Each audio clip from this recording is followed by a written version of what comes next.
वाहिगुरू जी का खालसा वाहिगुरू जी की फतेह। पिछले काफ़ी लंबे समय तो कुछ ऐसा वतारा चल रहा है जिस दे नाल सिखां दे मन ते बहुत डूंगा असर है।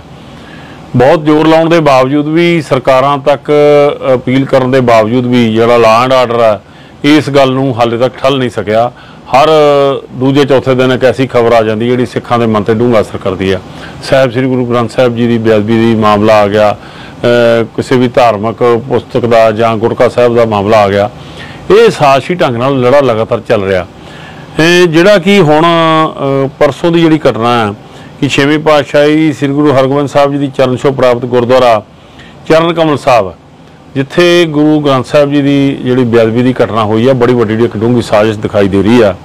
मन ते जिवें रोण भी आउंदा है इस गल नाल कि ये गल क्यों नहीं हो रही। इस गल दे बारे दे विच हर सिख दे मन दे अंदर बड़ा डूंगा असर हुंदा। असीं भी सारे उस गल विच शामिल हां ते बड़ा चंगा लगा कि दिल्ली गुरुद्वारा प्रबंधक कमेटी जिहड़ी सिखां दी संस्था के तौर पर जानी जाती है, उस संस्था के प्रधान जिहड़े आ साडे हरमीत सिंह जी कालका साहब, उन्होंने इस गल की फिक्रमंदी ज़ाहिर की है। बड़ी चंगी गल है। जे एक सिख या सिख संस्था उसकी फिक्रमंदी ज़ाहिर नहीं करेगी, उसदे लई फिक्र नहीं करेगी, तो मैनूं लगदा कि वो संस्था जिहड़ी आ अपना काम नहीं करती। सो बड़ा चंगा लगा कालका साहब ने ये फिक्रमंदी की है। तो कालका साहब ने इस गल का दोष जिहड़ा वा श्रोमणी गुरुद्वारा प्रबंधक कमेटी के सिर मढ़न की कोशिश की है। भावें कि सरकार के बारे भी उन्होंने 2-4 लफ्ज़ बोले आ, पर उन्होंने कहा कि श्रोमणी गुरुद्वारा प्रबंधक कमेटी इसके प्रबंध नहीं कर रही, कार सेवा चल रही है। धामी साहब इस गल इस्तीफा देण बहुत वड्डी गल कही है। बड़ा तुहाडे मन का बलबला असीं चंगी तरह समझे हैं कालका साहब। तुसीं इहदे च भी गल कही है कि तुसीं जिहड़े धामी साहब है एक राजनीतिक पार्टी के बुलारे हो के सारा कुछ कर रहे हैं। देखो तुहाडे मन की जिहड़ी वेदना उस गल का असीं सत्कार करते हैं। जिहड़ी गल तुहानूं क्लीयर कर दी है कि श्रोमणी गुरुद्वारा प्रबंधक कमेटी गुरुद्वारा साहब के प्रबंधां का कारज करती है।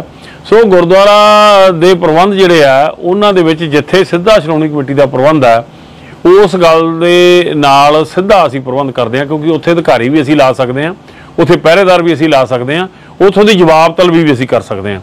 जिहड़े ये गुरुद्वारा साहब का तुसीं जिक्र कर रहे हो, ये गुरुद्वारा साहब श्रोमणी गुरुद्वारा प्रबंधक कमेटी के ना 85 ना 87 के नाल संबंधित है। सो इस करके सीधे तौर पर श्रोमणी कमेटी इस दे प्रबंधों में दखल नहीं दे सकती।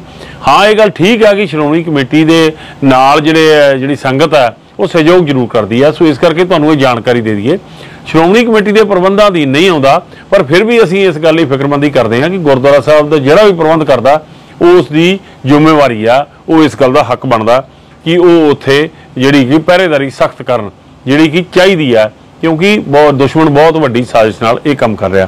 सो तुसीं इस गल का जिक्र किया है कि राजसी पार्टी के वो बने ने। तुहाडे कालका साहब तुहाडे बयान दे विचों जिथे बेअदबी के मामले दे विच गल कीती गई है, उस तो इलावा ज़्यादा जोर तुहाडा जिहड़ा वो अकाली दल के बारे च है कि अकाली दल शाह गवा चुक्या। तुहानूं एनडीए की मीटिंग का बहुत बड़ा फिक्र है कि वो तुहानूं एनडीए की मीटिंग नहीं बुलाया गया।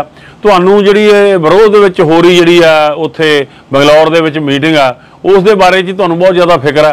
सो तुसीं बेअदबी के मसले नूं लैके तुसीं कह धामी साहब नूं रहे हो, पर सब तो वध तुसीं बुलारे जिहड़े आ वो राजसी पार्टी दे बन के तुसीं सियासी गल वध कर रहे हो जिहड़ी कि तुहाडे कोलों शोभा नहीं दिंदी, क्योंकि तुसीं दिल्ली गुरुद्वारा प्रबंधक कमेटी के इस टाइम प्रधान हो। ये गल ठीक है कि पिछले समय च तुहाडे से बहुत सारे इतराज आए, बेअदबी की गल करते हैं, तुसीं इस प्रबंधों के शामिल हो।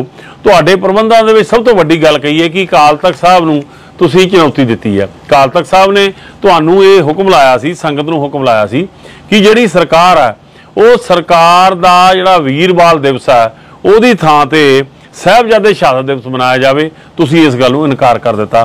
मैनूं लगदा मैं ना भुलदा होवां कि अपने जिहड़ा श्रोमणी कमेटी या सिखां दी संस्था श्री गुरु तेग बहादुर खालसा कॉलेज उस दे विच तुहाडे वल्लों आयोजित प्रोग्राम है जिहदे च RSS के प्रचारक जिहड़े आ विशेष बुलारे के तौर पर किए जाते हैं।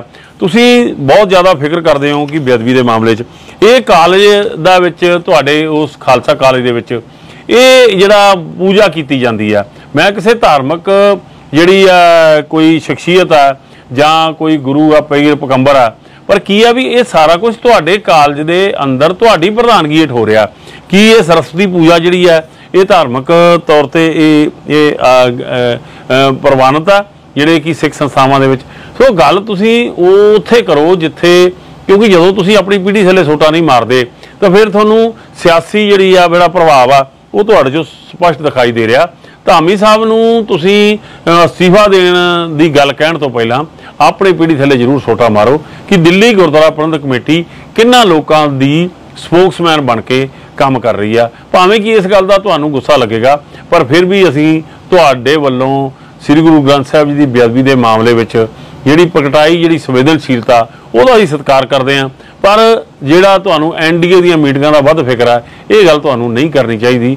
ਤੁਸੀਂ ਧਾਮੀ ਸਾਹਿਬ ਨੂੰ ਕਹਿਣ ਦੀ ਬਜਾਏ ਤੁਸੀਂ ਆਪਣੇ ਅੰਦਰ ਜ਼ਰੂਰ ਝਾਤੀ ਮਾਰੋ।